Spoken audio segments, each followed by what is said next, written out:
Bonjour tout le monde, j'espère que vous allez bien. Donc aujourd'hui, on va voir la correction de sujet 2000 national physique appliquée 2017. Donc le sujet traité, c'est un robot d'inspection commandé à distance. Donc grosso modo, vous pouvez lire par la suite. Pour comprendre, grosso modo, c'est un robot qu'on va mettre, par exemple, dans un égout et qu'on va télécommander pour qu'on puisse réparer des choses, etc. Donc, on aura besoin de pas mal de choses à voir, notamment la connexion à distance, la commande des moteurs, etc., etc. Donc, je ne vais pas tout lire, je vous laisse le soin de lire tout ça. Donc, nous, bien sûr, on passe directement aux questions. Donc, la question commence à la section B, étude du robot mobile. Donc, le robot mobile, il est commandé par microcontrôleur, il y a des capteurs, etc. Des capteurs de température, le pont H pour les moteurs, pour la commande de la vitesse de rotation et le sens de rotation. Voilà, donc on va commencer la partie 1, acquisition des grandeurs physiques. Donc toujours on commence par la partie de l'acquisition, c'est-à-dire la partie capteur. Donc détecteur d'obstacles. Le détecteur d'obstacles de la figure 4 est constitué de un bloc A émetteur infrarouge, donc la figure 4 elle est où? Elle est là. Voilà. Donc vous avez un émetteur infrarouge formé par une LED TSAL 6200, voilà, celle-là, et un récepteur infrarouge TSOP P 2238 qu'on va voir à l'annexe 1, celui-là, c'est un récepteur infrarouge. Et le dernier bloc, c'est le circuit préconisé par le constructeur de récepteurs infrarouges pour filtrer la tension d'alimentation VCC. Donc le principe, c'est que ici on envoie un train d'impulsion, un code infrarouge qui sera reçu par ce détecteur qu'on appelle le TSOP. Et bien sûr, ça c'est juste pour le filtrage de l'alimentation, le découplage de l'alimentation. Donc, de quel type de filtre s'agit-il pour le bloc C? Donc, c'est un circuit passe-bas. Donc, c'est la configuration typique d'un filtre passe-bas du premier ordre. Donc, voilà. Donc, il s'agit d'un filtre passe-bas. Donc, c'est la question 1. Calculer la valeur de la résistance R9, celle-là, pour avoir une fréquence de coupure à moins 3 dB de 300 Hz. Onde C5 est égal à 4,7 microfarad. Donc le principe est simple, on connaît la fréquence de coupure d'un filtre RC passe-bas du premier ordre, on passe d'abord par la pulsation de coupure, oméga, 0 est égal à 1 sur RC, donc l'inverse de la constante de temps. Voilà, donc oméga c'est 1 sur RC, donc si je connais oméga de coupure, donc je connais FC, il suffit de diviser par 2pi. Donc R, ce qui vient, R est égal à 1 sur 2pi FC C. Application numérique 112 ohms, on va prendre une valeur normalisée par exemple de 100 ohms. La question 3, lors de la chute du robot, si la LED infrarouge TSAL 6200, celle-là, celle-là, de la diode émettrice, est endommagée, on doit donc la remplacer par une référence équivalente. Pour cela, il faut d'abord identifier la longueur d'onde nécessaire pour le récepteur infrarouge TSOP 2238. Voilà. Donc déterminer à l'aide de la courbe figure 10 de l'annexe numéro 1 la valeur de la longueur d'onde lambda nanomètre en condition optimale 100% de la sensibilité des récepteurs TSOP 2238. Donc on désire connaître la longueur d'onde de ce récepteur infrarouge quand la sensibilité relative est de 100%. Voilà, donc on va aller à l'annexe numéro 1. Voilà, donc on voit la courbe de la sensibilité relative. Donc 100%, c'est ici. Donc la sensibilité, ce sera 950 nanomètres. Voilà, donc pour une sensibilité relative de 100%, on a lambda, la longueur d'onde, de 950 nanomètres. Donc la question prochaine, relever alors la référence de la LED émettrice de remplacement parmi celles proposées sur l'annexe 1 en fonction des informations suivantes. Tension d'alimentation 1,3 volts continu, angle d'ouverture le plus grand possible. Donc je reviens vers ma diode émettrice. Il faut que ma diode émettrice soit compatible avec ma diode réceptrice. Eh bien, nous avons dit 1,5 volts, c'est ça? 1,3, pardon. Voilà, donc je vais regarder uniquement dans les 1,3. Je vais voir la longueur d'onde, on avait dit 950 nano, donc 1,3, j'ai 950 nano, j'ai ici 950, 950, donc j'ai le choix entre 4. Le troisième critère, le plus grand angle d'ouverture possible. Donc l'angle d'ouverture, c'est celui-là. Donc j'ai ici 17%, ici 20%, ici 30%. Voilà, donc le plus grand possible, c'est le IRL 80. Voilà, donc je regarde la solution. Donc le IRL 80. Donc on peut aussi utiliser le 153 669 62, laquelle... Oui, donc c'est celle-là, IRL 850.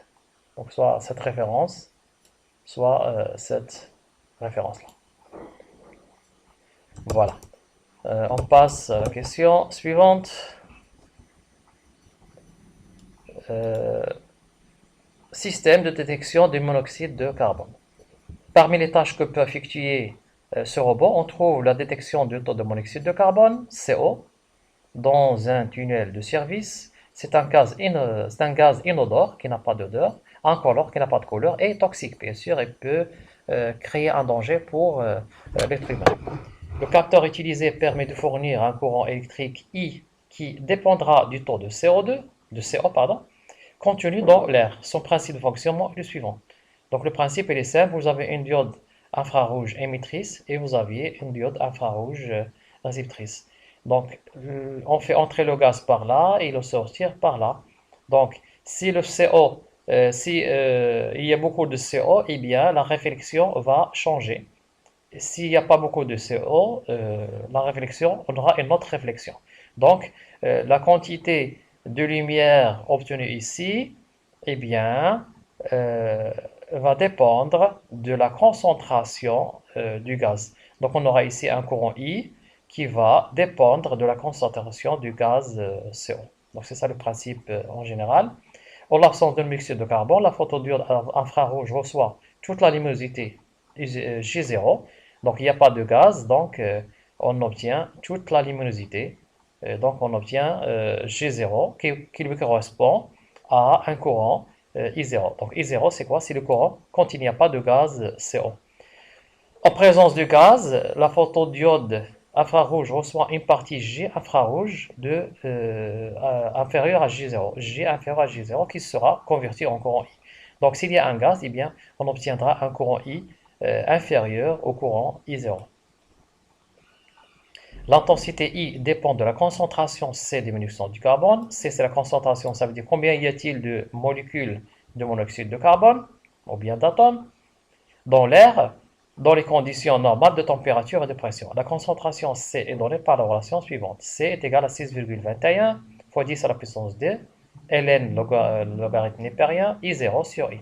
I0, je vous le rappelle, c'était l'intensité exprimée en milliampères quand il n'y a pas de concentration, quand il n'y a pas de gaz, quand il n'y a pas de CO.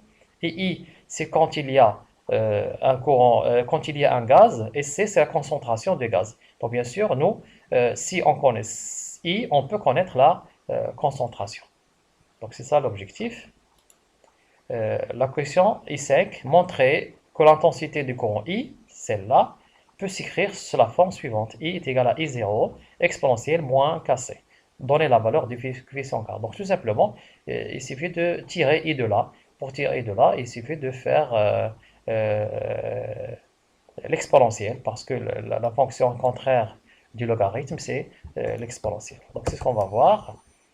C'était la question 5, c'est ça. Donc C est égal à 6,21 fois 10 de ln de I0 sur I. Donc si je mets ln partout, je fais passer 6 à la puissance 6,21 fois 10 à la puissance 2 de l'autre côté.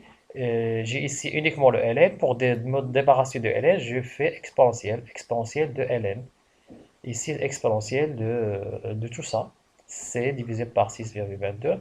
Donc, exponentielle de ln, c'est une fonction inverse. Donc, le ln va s'annuler avec, va partir avec l'exponentielle. Et il me reste i0 sur i. C'est ce que je veux. Et bien sûr, de l'autre côté, on garde l'exponentielle, c'est sur 6,21 fois 10 à la puissance 2. Donc, je corrige ça. C'est une puissance, c'est ça? Ah, c'est parce que c'est toujours puissance, c'est pour ça. Donc c'est pas grave, donc ça c'est 10 à la puissance 2, ça c'est aussi 10 à la puissance 2. Ça marche pas parce que ici nous avons, tout ça est déjà puissance. C'est pour ça que ça marche pas. Donc I est égal à I0, exponentielle, K fois C. Donc C le voilà, il me reste K, c'est ça K. Donc K, c'est 1 sur 6,21 fois 10 à la puissance 2. Donc ça, c'était la question 5. On passe à la question 6.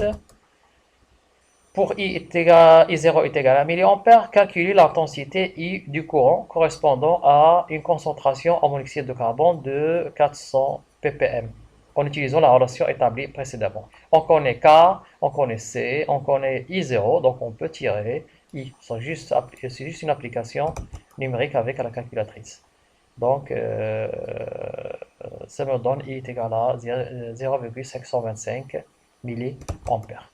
La question 7, donc la figure 6 donne le montage permettant le conditionnement du courant I avant de fournir la tension Vs qui va attaquer l'entrée des convertisseurs analogiques du pic 16F877. Donc ça c'est juste un montage de mise en forme, donc avant d'attaquer le convertisseur analogique numérique. Donc les amplis op sont supposés parfaits, alimentés en plus 15 volts. Donc la question c'est, en négligeant le courant I dans la résistance R, ce courant-là, eh bien, exprimer de R devant le courant circulant dans R à R2, exprimer la tension V2 en fonction de V1, VR1 et R2. Voilà. Donc, c'est un diviseur de tension. Un simple diviseur de tension. Vous avez ici V2, ici V1. Donc, V2 est égal à R2 sur R1 plus R2 fois V1. Donc, c'était ça la question. V2, voilà, c'est ça. Donc, la question 7, V2 est égal à V1 fois R2 sur R1 plus R2. Donc, c'est un simple diviseur de tension. Alors, question 8, exprimer V2 en fonction de R et I. Donc là, c'est simple, c'est juste V2, euh, il est là. Et ici, comme c'est un amplificateur parfait, donc ici, j'ai ici la masse. Donc c'est ici, j'ai aussi la masse. Donc la tension V2, c'est la tension aux bornes de R. Vous voyez, ici la tête de la flèche ici, et la queue de la flèche, elle est ici. Donc c'est le courant, la chute de tension, elle est comme ça, de ce côté-là. Donc le courant I traverse R. Donc c'est juste une loi d'Ohm. Vous avez euh, si tu loi donc V plus est égal à V moins est égal à 0, donc V2 est égal à R fois I, R fois ce courant-là I. Ça, c'était la question 8. On passe à la question 9. On déduire l'expression de la tension V1 en fonction de l'intensité I. Donc, on va utiliser les deux relations qu'on a utilisées ici.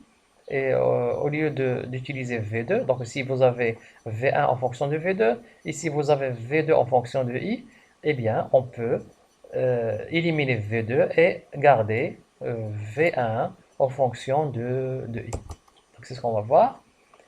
Donc, d'après la question 7 et la question 8, on a V1 est égal, donc je remplace ici V2 par sa valeur, donc V1 est égal à R1 fois I, R pardon, fois I, facteur de 1 plus R1 sur R2. Donc, c'est juste un remplacement. Question, on suppose, question 10, on supposera pour le reste de l'étude que l'intensité I du courant I issu du détecteur CO varie de 1 mA à 0,525 mA, suivant bien sûr la concentration qui varie de 0 ppm à 400 ppm. Donc P, ça veut dire pico particules par mètre. Donc le nombre de particules par mètre. C'est la concentration. Donc ça veut dire quoi? Ça veut dire que si j'ai 1 mA, eh bien j'ai 0,525 mA. Si j'ai 400 mA, eh bien, je me suis trompé, oui. 0, c'est 1 mA et 0,525, c'est 400 mA. Voilà.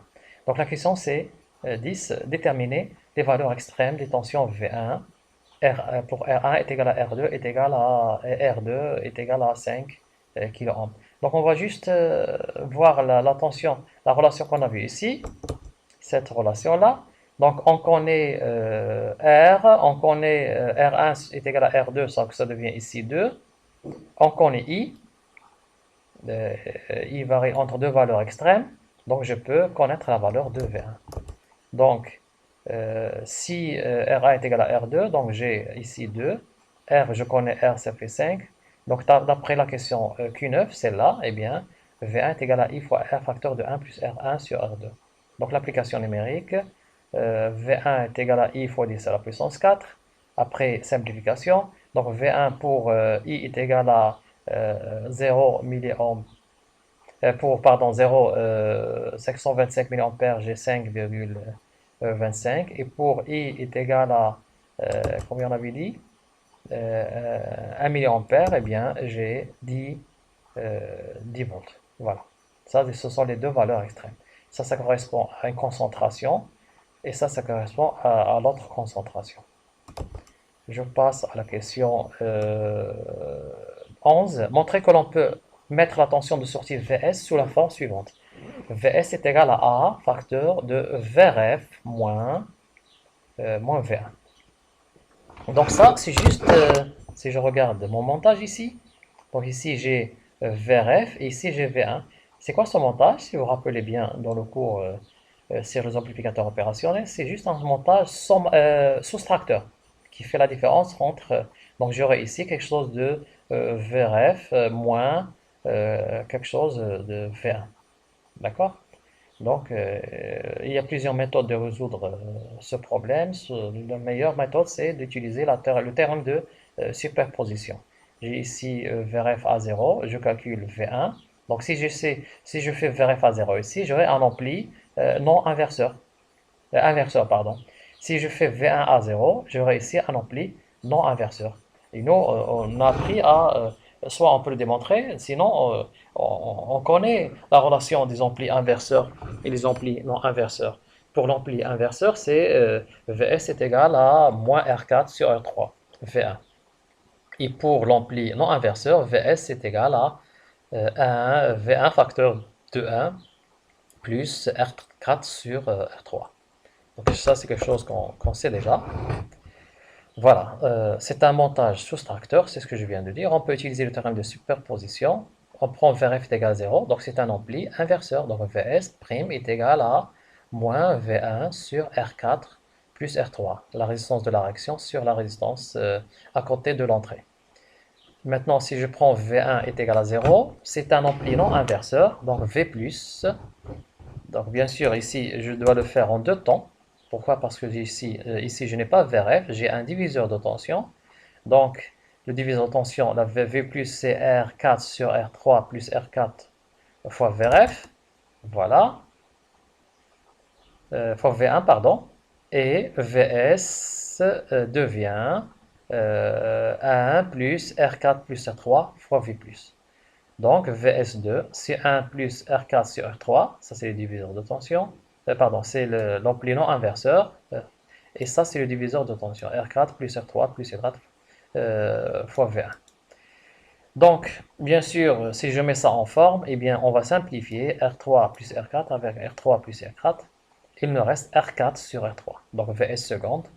La deuxième entrée de théorème de superposition, c'est R4 plus sur R3 fois VRF. Donc, c'est quoi le V total? C'est VS' plus VS seconde. Donc, ça me donne R4 sur R3 plus fois VRF. Facteur de VRF moins V1. Pourquoi? Parce que tout à l'heure, c'était R4 sur R3 moins V1. Et ça, c'est R4 sur R3 VRF. Donc, j'aurai moins. Donc, c'est ce qu'on avait dit. C'est bien une soustraction avec un coefficient multiplicateur qui est égal à R4 sur R3. Donc, VS est égal à A. C'est A, bien sûr, c'est R4 sur R3. Il me reste la différence entre VRF et V1. La question suivante, 12. On souhaite obtenir Vs est égal à 0 volts pour V1 est égal à 10 volts. Donc si V1 est égal à 10 volts, eh bien je désire que Vs soit égal à 10 volts. Et Vs est égal à 10 volts pour V1 est égal à 5,25 volts. Déterminer la valeur de l'amplification A ainsi que la tension de référence VRF. Donc là c'est juste un système d'équations à deux inconnus. On ne connaît pas A, on ne connaît pas VRF. Donc j'ai l'équation, Vs est égal à A fois VRF moins V1. Donc quand Vs est égal à 0 volts, eh bien V1 est égal à 10 volts. Quand Vs est égal à 10 volts, eh bien VRF est égal à 5,25. Donc j'ai un système d'équations, il suffit de remplacer. Après calcul, on aura A est égal à 2,1 et VRF est égal à 10 volts. Ça, c'était la question 12. Donc, je termine cette partie ici. Je reprends la deuxième partie à la prochaine vidéo. Merci de votre attention.